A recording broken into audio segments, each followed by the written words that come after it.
Bueno, estamos en vivo de nuevo, aquí desde el Congreso de la Federación Argentina de Cardiología. Mi nombre es Pablo Polono. Tengo el agrado de estar con la doctora Lili Sierra, de México, que es Chief del International Outreach Committee de la SCMR, de la Sociedad Mundial de Resonancia Magnética Cardíaca.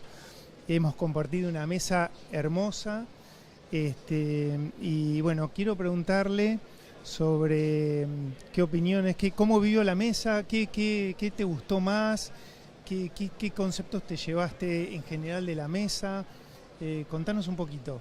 Pues bueno, para empezar, muy contenta de estar aquí, de ver que hay mucho entusiasmo en este tema, que creo que es muy importante porque pues el auditorio era grande y estaba lleno, y eso fue la primera grata impresión, porque quiere decir que este tema está subiendo en aceptación. Ya los médicos, sobre todo los cardiólogos, están entendiendo que es algo que se presenta frecuentemente y que deben de estar al día con esto. Entonces creo que eso es algo muy importante y esa es mi primera impresión satisfactoria de esa sesión. Creo que los tópicos que se tocaron estuvieron excelentes, las pláticas se complementaron una con otra y adicionalmente creo que el mensaje se logró. Hablamos de la enfermedad coronaria no obstructiva, ¿no es cierto? Y correcto. Sus implicancias. Exacto. Por eso es muy importante lo que dice Lili, porque hemos hecho una recopilación de los métodos diagnósticos no invasivos con los cuales debemos, como médicos cardiólogos, tratar de llegar al diagnóstico correcto. Claro. Y a la prevención cardiovascular. Así que, ¿cómo viste vos el rol del score de calcio, que por ahí no es tu tema del que diste, que ahora vamos a llegar a él, pero ¿cómo vivís tu día a día con el score de calcio? Yo creo que se tocó un tema bien importante, porque se dejó claro que el tener score de calcio de 0 no te exenta de problemas, y que a pesar de que tú tengas un paciente con score de 0, no puedes dejar de considerar los otros factores de riesgo y de personalizar a ese paciente en particular, que el significado de un score de 0 es distinto para cada persona. Entonces creo que eso fue uno de los puntos más importantes, y con las preguntas que hizo el auditorio me quedó claro que se entendió el mensaje, lo cual es verdaderamente muy importante, porque el problema de los métodos de imagen es el utilizarlos de manera incorrecta. Entonces, el hecho de que tú clasifiques a un paciente con score de calcio de 0, pero que tenga enfermedad no calcificada, sí, puede ser la diferencia entre que se infarte o le pase algo cuando tú ignoraste todas las demás cosas. Entonces creo que eso es algo bien importante que sí se logró. En cuenta que evidentemente hay un miocardio que está sufriendo de alguna manera. Claro. Porque uno tiende a pensar que la enfermedad que nos genera lesión miocárdica es la enfermedad obstructiva severa o el infarto, pero estamos en un momento donde las imágenes nos están demostrando otra cosa. Claro. Y eso también creo que es bien importante, porque antes yo creo que muchas personas fueron dadas de alta de manera inapropiada de los servicios de urgencias en todas partes del mundo, porque estábamos buscando una enfermedad que en ese momento no tenía ese paciente con los métodos equivocados.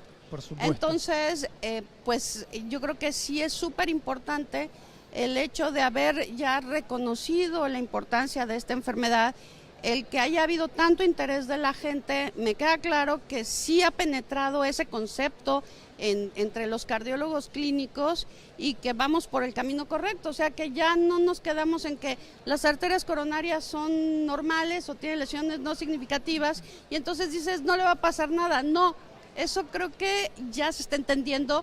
Y creo que es lo que más me gustó. Más si el paciente tiene síntomas, claro, ¿no? Claro, obviamente. O sea, la clínica es la clínica. Y el electro yo creo que sigue siendo extremadamente sensible, y creo que está cambiando esa idea de que si el electro está alterado pero las coronarias son normales, entonces hazle caso a las coronarias porque el electro no tiene nada.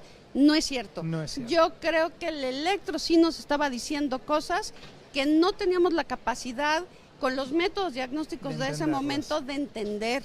Entonces creo que sí estamos entrando a una enfermedad que ahí estaba, pero que no pudimos identificar y tratar en su momento porque no contábamos con las herramientas. Pero ahorita que estamos con esas herramientas disponibles y que están disponibles en la práctica clínica de la mayor parte de los sitios y alcanzable para la mayoría de los pacientes, que eso es lo más importante. No estamos hablando de cosas de investigación o que solo en algunos sitios se puedan tener, y eso realmente va a impactar en la práctica clínica y en la vida de los pacientes, y creo que eso es lo más importante.